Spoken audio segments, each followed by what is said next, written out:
A monk sits in a cave meditating for hours. A woman throws a bundle of herbs into a fire and has a dreamy look on her face.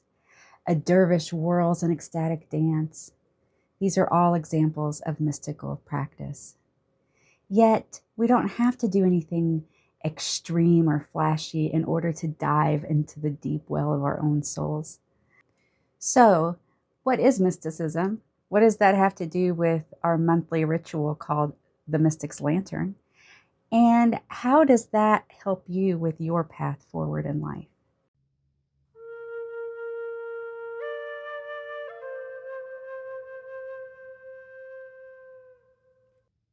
Hello, Mystic Travelers. I'm Jazz. And whether you landed here from one of my tarot videos, from one of my Mystic Lantern rituals, or from, I don't know, the cute animals on my feed, you are so welcome here.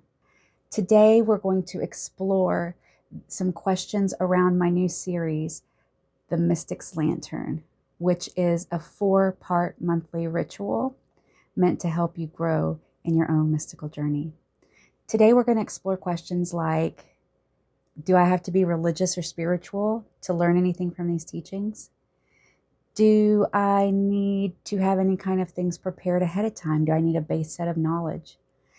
And who is this Jazz person and why is she talking about this? We're going to explore that and a lot more. This video is a flame of context to help you understand the unfolding journey that is the Mystic's Lantern. So please have a seat and join me. We're going to go through a lot of things, but what I want you to do is look down at the timestamps if you have some specific question about the Mystic's Lantern. So, what is the Mystic's Lantern? It is a contemplated, story-driven, 4-part inner alchemical journey.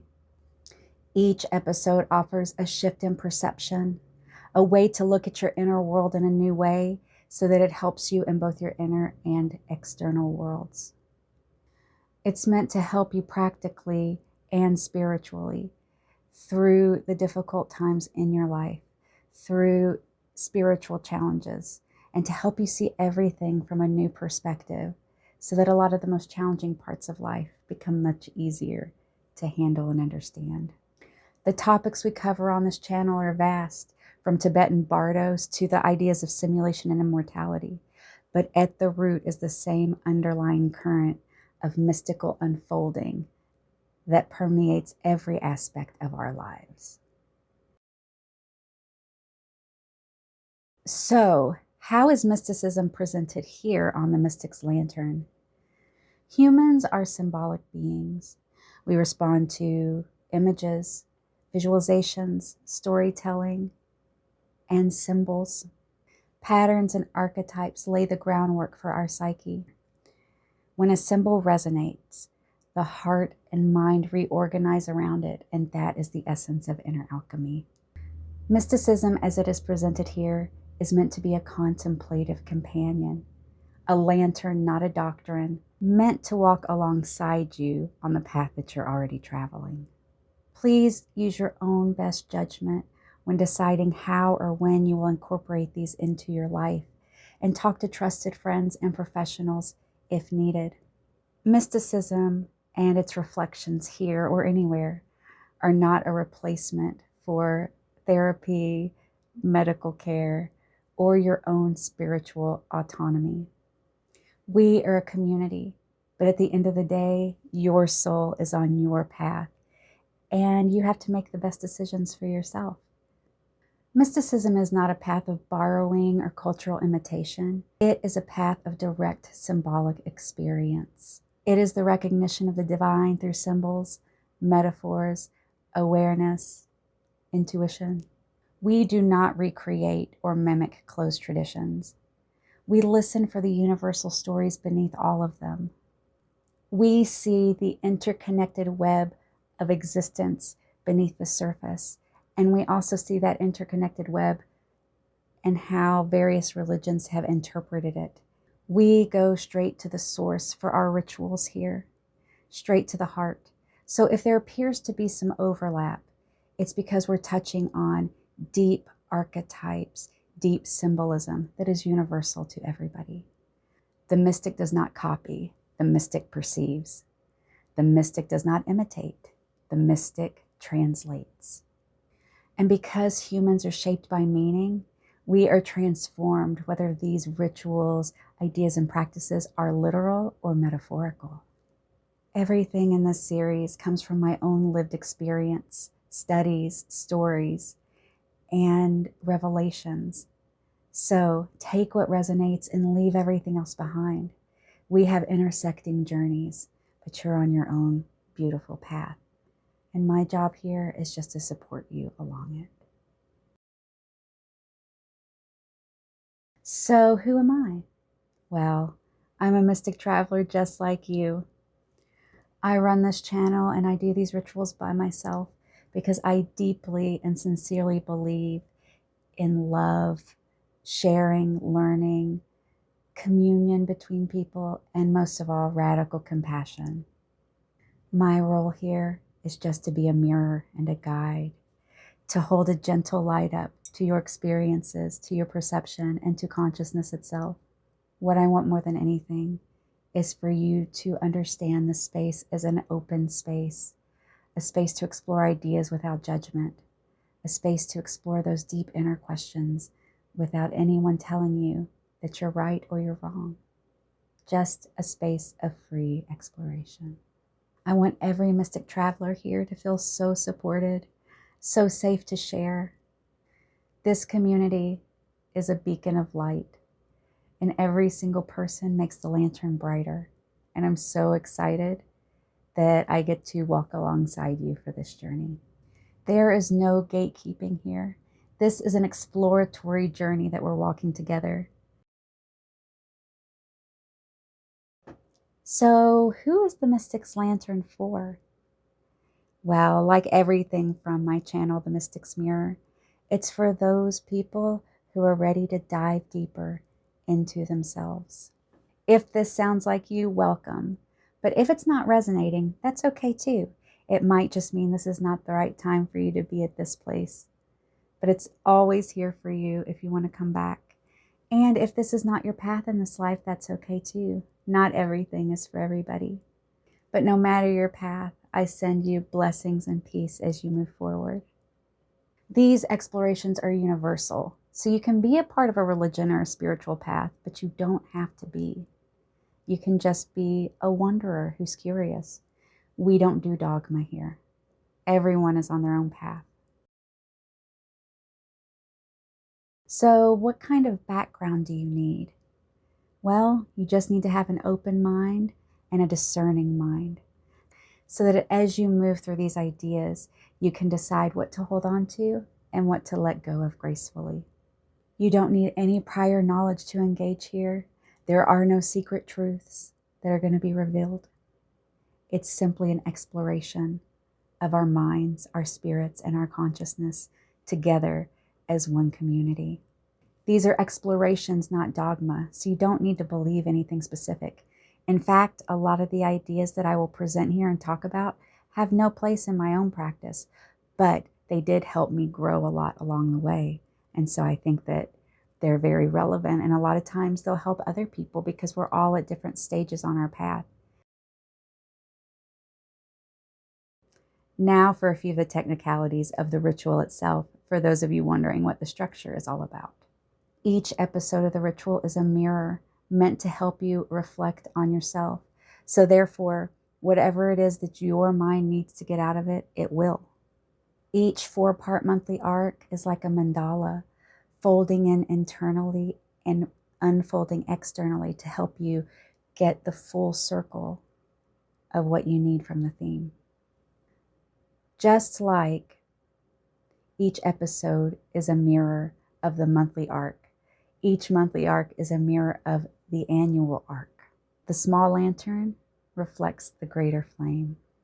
This fractal structure allows us to spiral deeply internally and deeply externally without feeling repetitive. Every cycle contains the whole. This ritual 4-part structure covers perception, embodiment, action, and integration. This creates a complete alchemical arc, a mandala of transformation. Every month on week 1, we'll have illuminations. This represents the element of air, so we're thinking the mind. In alchemy, this would be calcination to revelation, the mirror, the first breath, the insight. This is the week where we dive deep. We look at these concepts through stories, through lived experiences. It reframes some of life's most feared topics like death, the shadow, or the rise of technology and what that means. It reframes it in a way where we lift the lens of conditioning so that you can see it in a way that helps you gently transform it in your life. Week 2 is practical magic.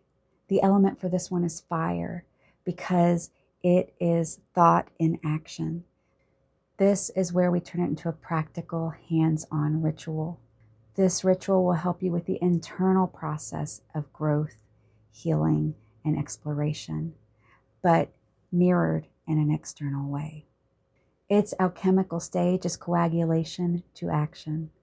So this is where we forge the fires of our knowledge into concrete, real-world actions.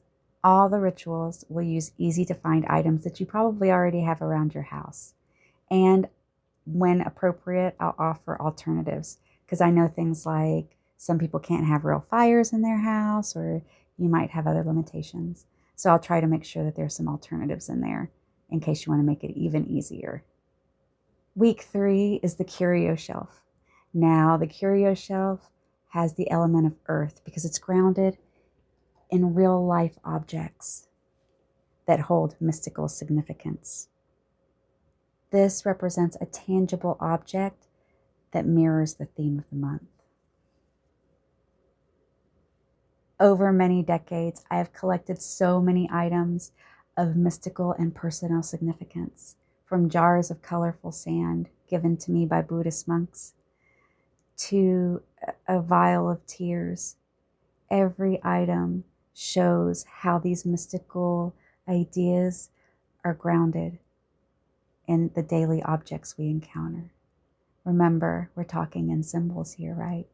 And nothing is more symbolic than an object that has personal meaning. Each object carries a story and a frequency that matches the month's themes and ties it together, closing out the external part of the cycle. In alchemy, this is fixation to material anchor. It shows us how these ideas and energies become tangible. And this opens us up to the last week when we go internally again, like Dante through the Inferno. This week is thresholds, a liminal guided experience, maybe contemplations, maybe meditations, maybe visualizations. This is water, and in alchemical terms, it is dissolution to integration. This is the final descent inwards, where everything softens. Everything softens into felt experience. The mirror dissolves into intuition. This guided experience brings the final transmutation of the month into focus, closing out the theme, closing out the ritual, and linking to the next ritual, the next month, the next story. And just remember, like with everything I present, when you're going through these guided meditations or visualizations, if something's not clicking, you can skip that part, or you can replace it actively in the moment with something that resonates more with you. I promise I won't be insulted because the whole goal is for you to do your own self-exploration and discovery. And just a reminder, all of these are for the collective. So if it's not resonating with you, then make sure to adapt it to your own unique path and journey. So now you might be asking yourself, is there a specific order I need to be watching these videos in? Well, each episode is meant to be self-contained and timeless. Even though it is a little more effective if it's within the framework of its month, it's fine to watch individual ones, whatever ones resonate with you. Now, just like each episode fits into the monthly arc fits into the yearly arc. So you can watch them in order if you want. But like I said, it's not necessary. You may hear some seasonal language. For example, around Yule or Samhain or Imbolc, there might be some rituals that are more associated with the changing of the seasons. You know, we're all on different journeys and we reach the path at different times, and that's okay. So take what resonates, adapt it to however you need it to make your path better. Now, here's what you won't find here: rigid belief systems, gatekeeping, cultural appropriation, or fear-mongering around spirituality. You won't find manifest shaming or complex ritual ideas. There is no hierarchy, and you won't find anyone here who says that they have all the answers. You won't find pushy dogma or this is the right way ideations. I just ask that all community interactions be led with compassion, grace, and openness. At the end of the day, we might not agree on all the right details and practices and rituals, but as long as we can talk about it respectfully, we can all learn more. We are all spirits traveling here in human bodies. So let's make sure this experience is beautiful, filled with compassion and understanding. And let's make sure that it's a healing-oriented experience for everybody. Now, Mystic Travelers, thanks for staying with me through all that. If you feel called to move through these ritual cycles with me, you're very welcome here. Take what resonates and leave the rest like a candle on the altar for the next person who might need the light. The lantern is always here, waiting for you, waiting to be seen. Thank you for being here. Your presence in the world makes it a better, more vibrant place. Remember that wherever you enter the cycle, the lantern is here to meet you exactly where you are. And so am I.